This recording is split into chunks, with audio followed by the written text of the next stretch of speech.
بسم اللہ الرحمن الرحیم۔ تفہیم القرآن، سید ابو الاعلیٰ مودودی۔ مقدمہ۔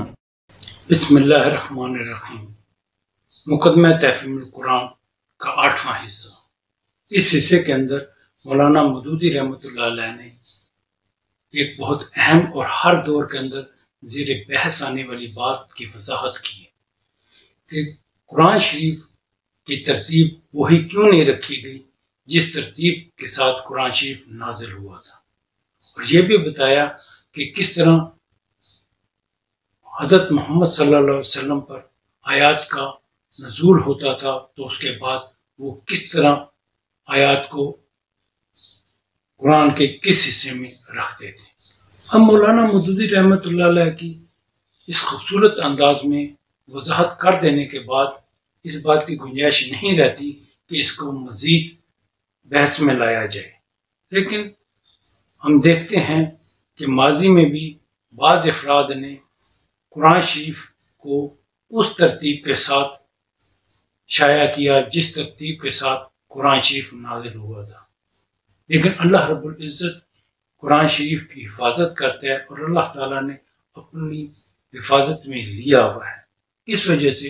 اس میں بال برابر کا بھی فرق نہیں آئے گا تا قیامت تک۔ یہ مضمون تفہیم القرآن کے صفحات 26 سے 28 تک موجود ہیں، تو آئیں اس کو شروع کرتے ہیں۔ اگر غور کیا جائے تو اسی بیان سے یہ سوال بھی حل ہو جاتا ہے کہ نبی صلی اللہ علیہ وسلم نے قرآن کو اسی ترتیب کے ساتھ کیوں نہ مرتب کر دیا جس کے ساتھ وہ نازل ہوا تھا۔ اوپر آپ کو معلوم ہو چکا ہے کہ 23 سال تک قرآن کا نزول اس ترتیب سے ہوتا رہا جس ترتیب سے دعوت کا آغاز اور اس کا ارتقاء ہوا۔ اب یہ ظاہر ہے کہ دعوت کی تکمیل کے بعد ان نازل شدہ اجزاء کے لیے وہ ترتیب کسی طرح درست نہ ہو سکتی تھی جو صرف ارتقاء دعوت ہی کے ساتھ مناسبت رکھتی تھی۔ اب تو ان کے لیے ایک دوسری ہی ترتیب درکار تھی جو تکمیل دعوت کے بعد کی صورتحال کے لیے زیادہ مناسب ہو، کیونکہ ابتدا میں اس کے مخاطب اول وہ لوگ تھے جو اسلام سے ناآشنائے محض تھے، اس لیے اس وقت بالکل نقطۂ آغاز سے تعلیم و تلقین شروع کی گئی، مگر تکمیل دعوت کے بعد اس کے مخاطب اول وہ لوگ ہو گئے جو اس پر ایمان لا کر ایک امت بن چکے تھے اور اس کام کو جاری رکھنے کے ذمہ دار قرار پائے تھے جسے پیغمبر نے نظریے اور عمل دونوں حیثیتوں سے مکمل کر کے ان کے حوالے کیا تھا۔ اب لامحالہ مقدم چیز یہ ہو گئی کہ پہلے یہ لوگ خود اپنے فرائض سے، اپنے قوانین حیات سے اور ان فتنوں سے جو پچھلے پیغمبروں کی امتوں میں رونما ہوتے رہے ہیں اچھی طرح واقف ہو لیں، پھر اسلام سے بیگانہ دنیا کے سامنے خدا کی ہدایت پیش کرنے کے لیے آگے بڑھیں۔ علاوہ بری قرآن مجید جس طرز کی کتاب ہے اسے اگر آدمی اچھی طرح سمجھ لے تو اس پر خود ہی یہ حقیقت منکشف ہو جائے گی کہ ایک ایک طرح کے مضامین کو ایک ایک جگہ جمع کرنا اس کتاب کے مزاج ہی سے مطابقت نہیں رکھتا۔ اس کے مزاج کا تو تقاضا یہی ہے کہ اس کے پڑھنے والے کے سامنے مدنی مرحلے کی باتیں مکی دور والی تعلیم کے درمیان اور مکی مرحلے کی باتیں مدنی دور والی تقریروں کے درمیان اور ابتدا کی گفتگویں آخر کی تلقینات کے بیچ میں اور آخری دور کی ہدایات آغاز کار کی تعلیمات کے پہلو میں بار بار آتی چلی جائیں، تاکہ اسلام کا پورا منظر اور جامع نقشہ اس کی نگاہ میں رہے اور کسی وقت بھی وہ یک رخا نہ ہونے پائے۔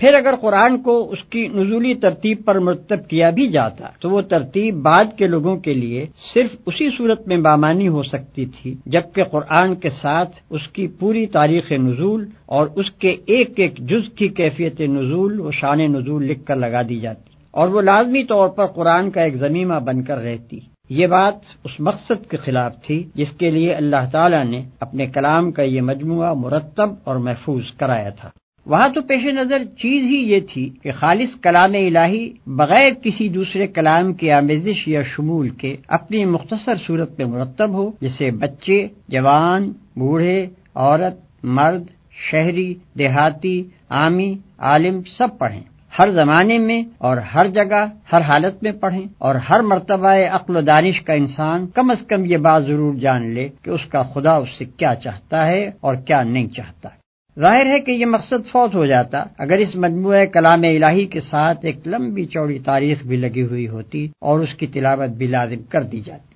حقیقت یہ ہے کہ قرآن کی موجودہ ترتیب پر جو لوگ اعتراض کرتے ہیں وہ اس کتاب کے مقصد و مدعا سے صرف نابلد ہی نہیں ہیں، بلکہ کچھ اس غلط فہمی میں بھی مبتلا معلوم ہوتے ہیں کہ یہ کتاب محض علم تاریخ اور فلسفہ عمران کے طلبہ ہی کے لیے نازل ہوئی ہے۔ ترتیب قرآن کے سلسلے میں یہ بات بھی ناظرین کو معلوم ہو جانی چاہیے کہ یہ ترتیب بعد کے لوگوں کی دی ہوئی نہیں ہے، بلکہ خود اللہ تعالیٰ کی ہدایت کے تحت نبی صلی اللہ علیہ وسلم ہی نے قرآن کو اس طرح مرتب فرمایا تھا۔ قاعدہ یہ تھا کہ جب کوئی سورت نازل ہوتی تو آپ اسی وقت اپنے کاتبوں میں سے کسی کو بلاتے اور اس کو ٹھیک ٹھیک قلم بند کرانے کے بعد ہدایت فرما دیتے کہ یہ سورت فلاں سورہ کے بعد اور فلاں سورہ سے پہلے رکھی جائے۔ اسی طرح اگر قرآن کا کوئی ایسا حصہ نازل ہوتا جس کو مستقل سورت بنانا پیش نظر نہ ہوتا تو آپ ہدایت فرما دیتے کہ اسے فلاں سورہ میں فلاں مقام پر درج کیا جائے۔ پھر اسی ترتیب سے آپ خود بھی نماز میں اور دوسرے مواقع پر قرآن مجید کی تلاوت فرماتے تھے، اور اسی ترتیب کے مطابق صحابہ کرام بھی اس کو یاد کرتے تھے۔